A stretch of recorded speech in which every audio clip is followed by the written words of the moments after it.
Hello Wargamers, it's me Callum from TableTopBanter, and in today's video, as you can see, I'm going to be showcasing my 1500 points of Space Marines.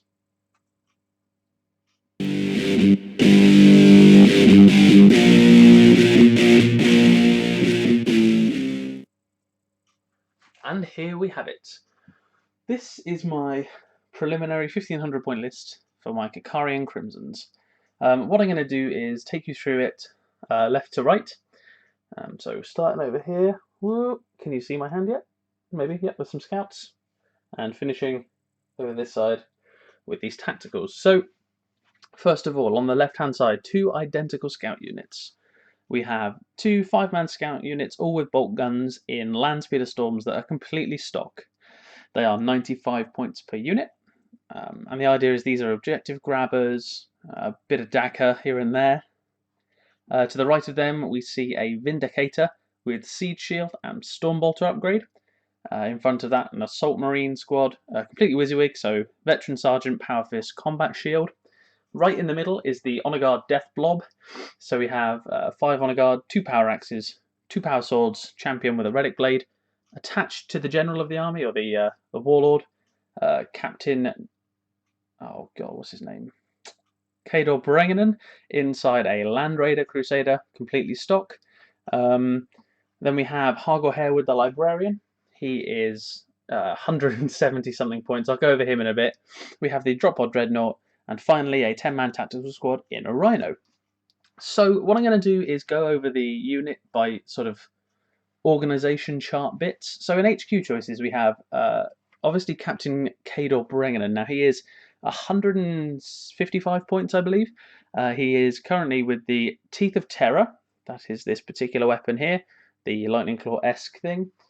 And that is a Strength +2 AP3 Shred Concussive melee weapon with Rampage. He's got a Combi Melter and Artificer Armor. Now my reasons for this is Melter shots, they're an assault weapon, so you can Melter and charge. So he gets to Melter the opponent and then charge in with his Teeth of Terror. And behind him his Honor Guard, because they are super cool. No other reason, but that in a Land Raider is awesome. It looks fun. I could potentially take a unit of 10 of anything in there, which is cool. I like the God Hammer pattern Land Raider for the 2 Twin Link Las Cannons and Heavy Bolter. It's 250 points. It's a bit expensive for what it is, in my opinion. But Armor 14 all around is kind of handy for combat, especially when you think there are some units that just can't deal with it. And I hope to exploit that quite a lot. And so the other HQ choice is my standalone Librarian. He actually runs not attached to a squad. He's 170 points. It is a level 2 Librarian with the Armor Indomitus, a Force Sword, although I'm hoping to get a Force Axe, on a bike, and he tends to draw from the Biomancy discipline because I'm good at rolling 1s, so my current rate of getting Iron Arm off, which is +3 Strength and Toughness, so he becomes a Toughness 8, Strength 7 character with a 2-up save that for one phase in any game can suddenly have a 2-up Invulnerable. He has a 6-up Invulnerable base with that. But a 2-up Invulnerable save for a whole phase can be crucial, and I love it. I think it's brilliant. Don't get me wrong, he's a very expensive character. For what he does, he is probably not worth the points. But he provides a threat. It's a standalone model that you've got to target or not target. And in a game I played only a couple of days ago when I recorded this, it was probably a few weeks ago by the time I got this out, I ran him up the side, used cover to keep line of sight off of him, did Iron Arm, and ended up taking out 3 tanks and a unit of veterans, the Imperial Guard veterans. So I killed a Taurox, a Wyvern, and a Vanquisher with this guy alone. He took 1 wound. He ended up dying in the end to a stray shot from a different Wyvern. I was a bit gutted. I rolled a 1 on an armor save instead of a failed invulnerable save, obviously. And the only reason that happened was I actually forgot to do the psychic phase, so I didn't get Iron Arm off, which was a bit gutting. But it is what it is. So I've got sort of a super offensive, very chance-based character right here. And over here, I have my standard kind of high leadership, plenty of attacks in close combat, linked into an Honor Guard unit for what you might call a Death Star, just not an efficient one. Then if we go into troop choices, I've got my 10-man tactical squad in a Rhino. So these guys tend to stay as a 10-man squad instead of combat squadding. They sit in the Rhino at the back of the field, in behind cover, move out sort of turn 2, turn 3 for a second wave movement sort of thing.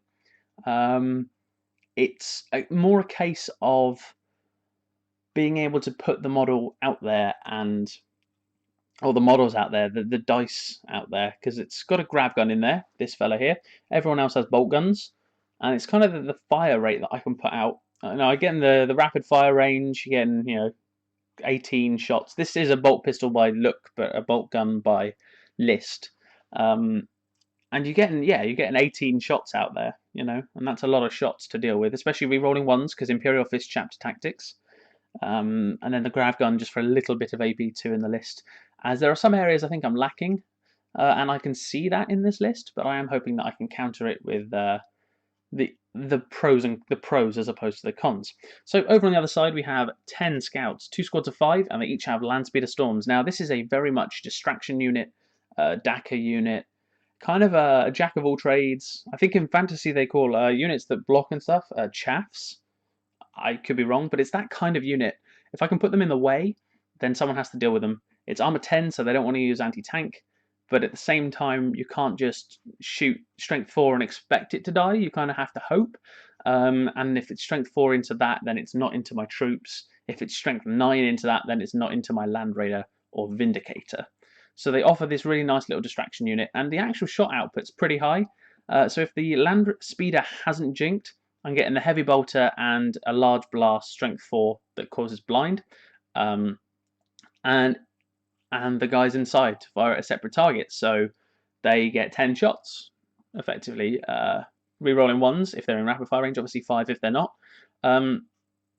which is good. You normally get 7 or 8 hits, potentially half of those wound if you're against other Marines.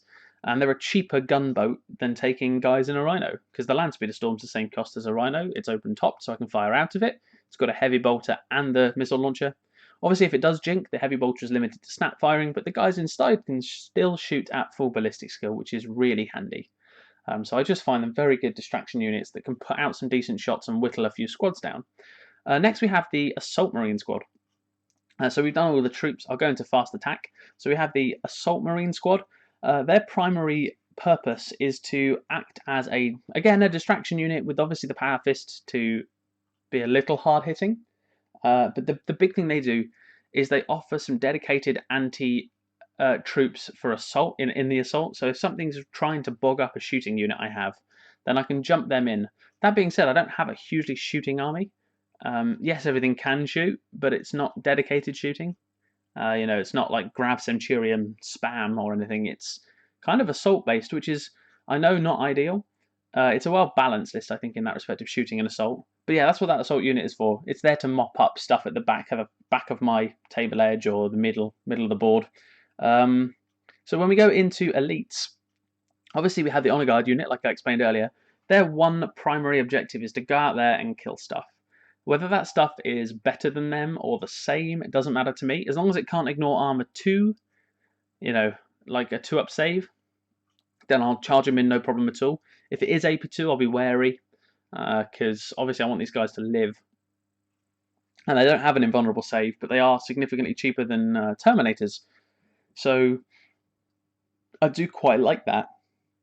Oh, excuse me. So it's 25 points for a single Honor Guard, 35 for the Chapter Champion, who I believe you have to take.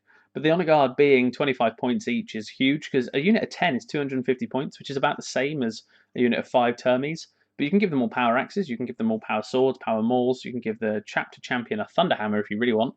But I have taken 1 Relic Blade, so Strength 6 AP3, 2 power swords, so strength user AP3, and 2 power axes, strength +1 AP2. So I've got the anti-terminator, I've got the anti-infantry, I've got the high strength against vehicles. One can always throw a crack grenade, I guess. And combine that with the captain, and you have quite a killer unit. Now, I do have magnetized on this fella here, the chapter banner, so that can give them an extra attack, which is pretty good.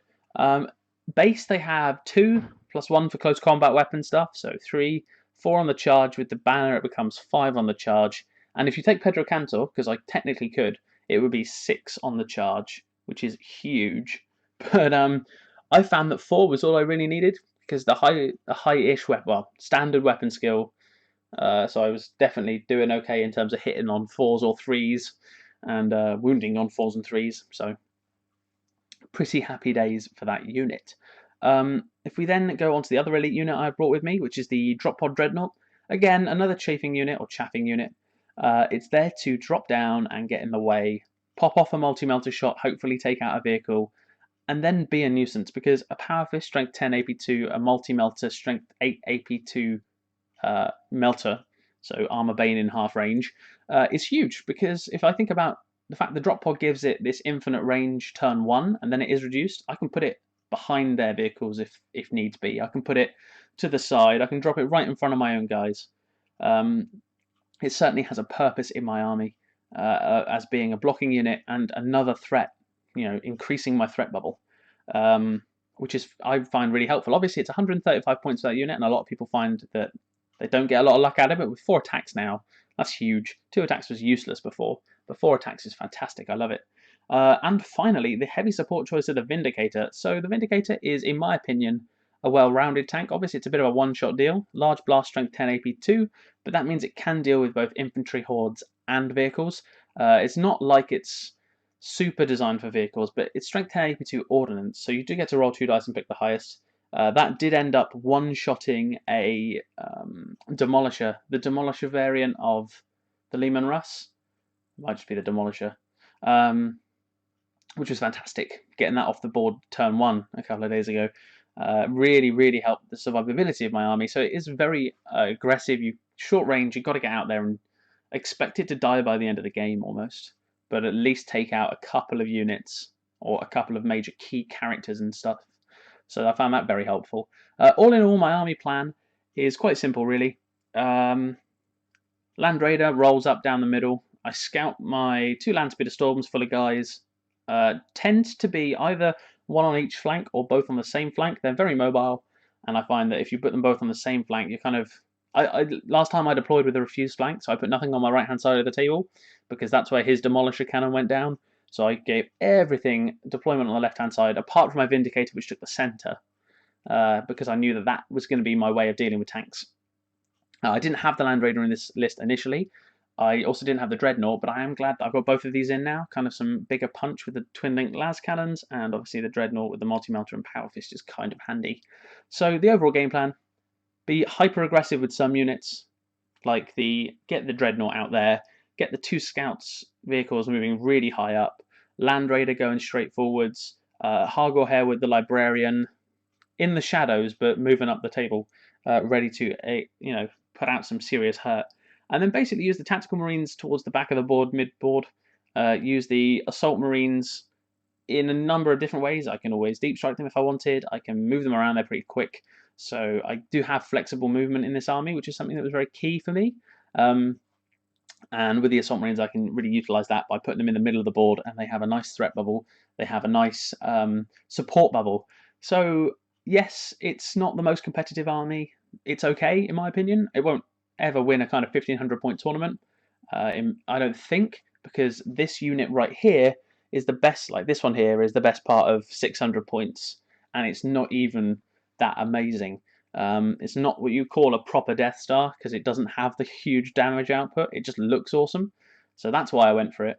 I do hope you've enjoyed this video. Obviously, this has been 6 months in the making now, and you can tell that I haven't quite finished the Land Raider yet. I did just want to get this video out there so you guys could see the direction I was taking my army. But that Land Raider I picked up for 20 quid. I literally only painted what I've done in like a day. So but I really, really enjoy the way this army is shaping up. What would I get? Obviously, I can have a second Vindicator over here, because this is a magnetized Vindicator Rhino. And yeah, I probably would take a second Vindicator, because two is one, one is none, and 2 is 1 sort of philosophy. But yeah, pretty excited by the direction the army's taking. I just want to say thank you very much for watching. Don't forget to like and subscribe. Leave your comments below. Let me know what you think. What do you want to see next? And yeah, how would you play against it, and how would you play with this army? So as ever, it's been me, Callum from Tabletop Banter.